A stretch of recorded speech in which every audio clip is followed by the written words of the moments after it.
Esses últimos dias, as notícias bombaram, principalmente sobre a Fórmula 1. A gente tem notícias sobre Ferrari com um carro diferenciado, o foco da Ferrari não está para o GP da Austrália. Temos notícias sobre a Red Bull também sendo atrapalhada, principalmente por Carlos Sainz, notícias de Magnussen, de outras diversas coisas nessa quinta-feira. Claro que para você saber tudo sobre isso, você não precisa fazer absolutamente nada, você está super bem-vindo aqui no meu vídeo e também na minha live, mas eu também te peço realmente que você deixe o seu joinha nesse vídeo aqui embaixo, e se você estiver através da live, também deixe a sua curtida, porque isso contribui demais com a gente. E outra coisa, se você gosta dos meus vídeos, gosta das minhas lives, não esqueça, se inscreva aqui embaixo e ativa o sininho para todas as notificações.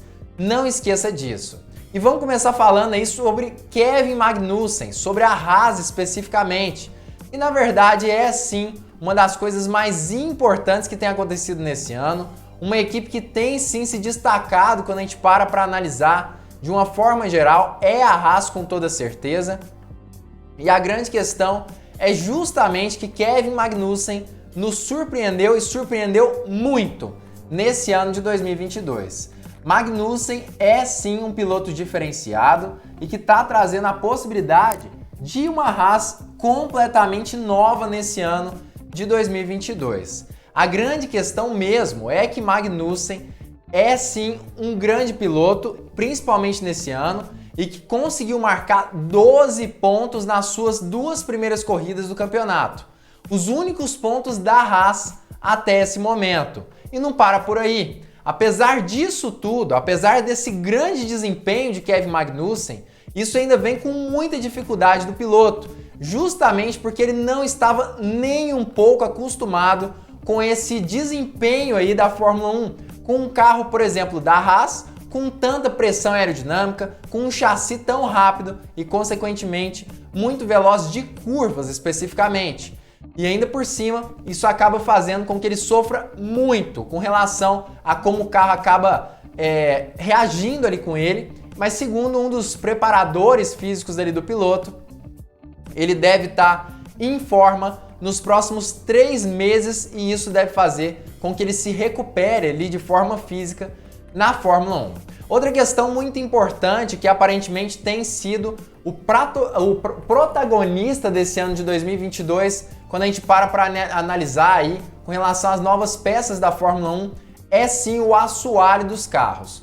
Na verdade, como a gente pode ver até nessa imagem, a Mercedes utilizou aí de alguns artifícios para conseguir endurecer um pouco mais o assoalho do W13.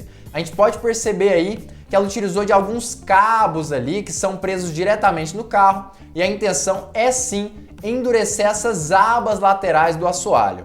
Entretanto, a Alpine disse que na verdade a grande questão é que as equipes foram sim beneficiadas por algumas mudanças, ou melhor dizendo, algumas autorizações. O que eles quiseram dizer com isso tudo? E o que a Mercedes tem a ver com isso? A grande questão é que aparentemente a FIA gostaria ou deveria ter alterado algumas coisas relacionadas ao assoalho dos carros e não deveria ter permitido que esses assoalhos fossem tão flexíveis assim. Justamente porque dependendo da flexibilidade permitida, eles conseguem ter um efeito muito melhor relacionado a esse efeito solo. E além disso, também podem conseguir contornar a questão do porpoising dependendo dos casos.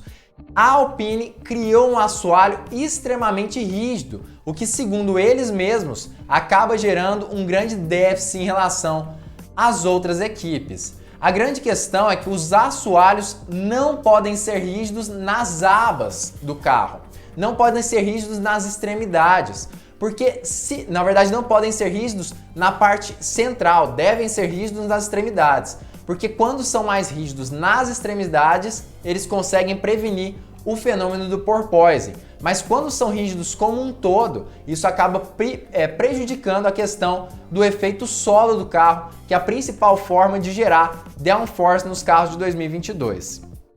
Aparentemente a Alpine foi sim prejudicada por conta disso, enquanto outras equipes, como por exemplo a própria Mercedes, utilizou de artifícios ali para manter o assoalho flexível, enquanto consegue enrijecer as abas laterais, dessa parte do carro. Mas não para por aí. A grande questão é que a Alpine mesmo chegou a dizer algumas coisas também sobre essa questão da Mercedes em si. Ela disse que o carro da Mercedes é uma carroça. Com essas palavras, é isso mesmo, é uma carroça. Ela citou esse carro da Mercedes, mas disse que é uma carroça que eles precisam buscar cada vez mais. O grande objetivo do time francês é sim se aproximar ali da equipe Mercedes e conseguir até mesmo tomar o posto de terceira força nesse ano de 2022. Aparentemente, em ritmo de corrida, a Alpine não é tão veloz quanto a Mercedes atualmente, mas ainda assim é sim bastante veloz e tem a chance de acompanhar a equipe alemã no decorrer desse ano de 2022. Aparentemente, o que eles precisam melhorar no seu carro é sim o ritmo de corrida. E continuando a falar sobre a Alpine, agora não mais tão ligado assim às questões da Mercedes, segundo Fernando Alonso, eles têm sim um carro muito bom, um carro diferenciado e que na verdade só peca em uma coisa. A grande questão é que Alonso está assim confiante na Alpine. Acredita que só precisam resolver o problema de confiabilidade. E ele conseguiu inclusive travar batalhas com Esteban Ocon no GP do Bahrein e também em Jeddah. Entretanto, no próprio GP de Jeddah, acabou tendo problemas na motorização Renault e acabou tendo que recolher seu carro para os boxes, o que significou para ele a utilização da sua segunda unidade de potência no ano de 2022. Ou seja, ele precisará utilizar sua terceira unidade já agora no GP da Austrália de Fórmula 1, o que é sim bem problemático e com toda certeza vai gerar punições no decorrer desse ano para Fernando Alonso. Mas tirando esse problema relacionado à confiabilidade,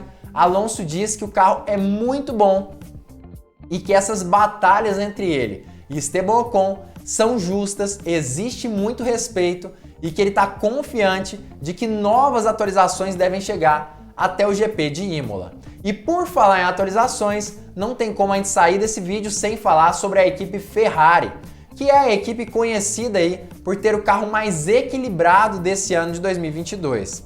Entretanto, segundo algumas fontes, ela não deve trazer atualizações para o GP da Austrália de Fórmula 1. Ela deve correr exatamente com o mesmo carro das duas primeiras corridas desse ano de 2022. Isso aparentemente pode sim ser um problema, mas isso não passa da aparência em si, justamente porque, segundo eles, não existe a necessidade de utilizar um carro 100% novo ou com muitas atualizações, já que o carro é extremamente adaptável. E essa é a grande diferença entre o F175 e os outros carros do grid. Eles estão confiantes de que o carro será assim extremamente eficiente em diferentes tipos de pista e asseguram que esse desenvolvimento tardio, vamos dizer assim, é justamente por conta do teto orçamentário e que eles devem sim levar atualizações somente nos GPs da Europa, por exemplo, o GP de Barcelona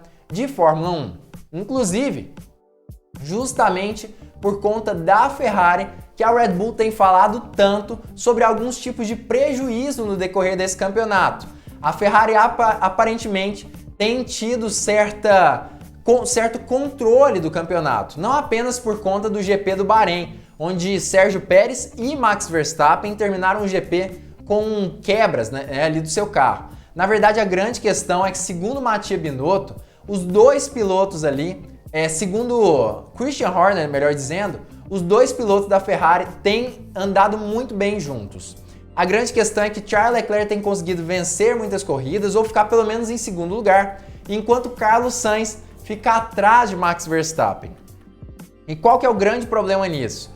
O grandíssimo problema nisso tudo é que, no fim das contas, segundo Christian Horner, Max Verstappen e Sérgio Pérez estão liberados para brigar entre si no decorrer desse campeonato, enquanto Charles Leclerc e Carlos Sainz não estão liberados justamente porque eles não têm nem oportunidades de estarem próximos durante a corrida, o que não permite batalhas internas dentro da Ferrari e acaba fazendo com que Leclerc pontue muito mais do que Verstappen na maioria dos GPs que devem acontecer no decorrer desse ano. Enquanto Carlos Sainz demorou mais para se adaptar ao novo carro da equipe italiana, Charles Leclerc conseguiu se adaptar muito mais rapidamente, o que garante a ele pontos preciosos para esse campeonato.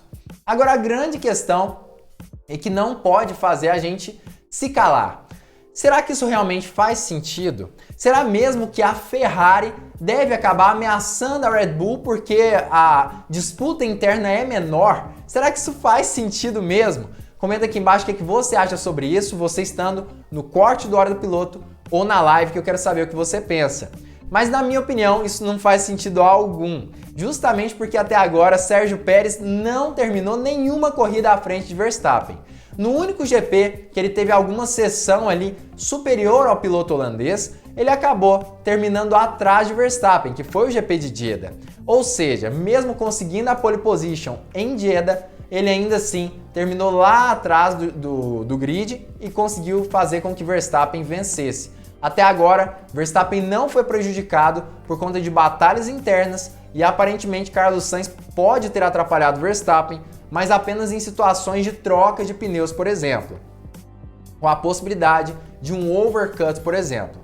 Enfim, eu não acredito nisso, me parece que até agora a Red Bull não foi, vamos dizer assim, ameaçada por conta disso tudo, mas aparentemente a questão do peso do carro pode sim ameaçar a equipe austríaca, justamente porque, segundo fontes do motorsport.com, ela está sim com alguns problemas relacionados ao peso, que pode gerar problemas grandes aí para o carro dela, tanto nesse GP da Austrália quanto nos GPs do restante do ano da Fórmula 1. Justamente por conta disso, ela resolveu retirar ali uma camada de tinta da parte de baixo do RB18. E isso deve sim reduzir o peso do carro, fazendo com que ele se torne mais eficiente tanto nas qualificações quanto nas corridas. Enfim, se você gostou desse vídeo, gostou da live até aqui, não esquece de se inscrever aqui embaixo no canal, deixar o seu like também e comentar sobre esses assuntos para a gente estar conversando aí através desse vídeo, desse corte, e a gente vai estar conversando também através dessa live aqui.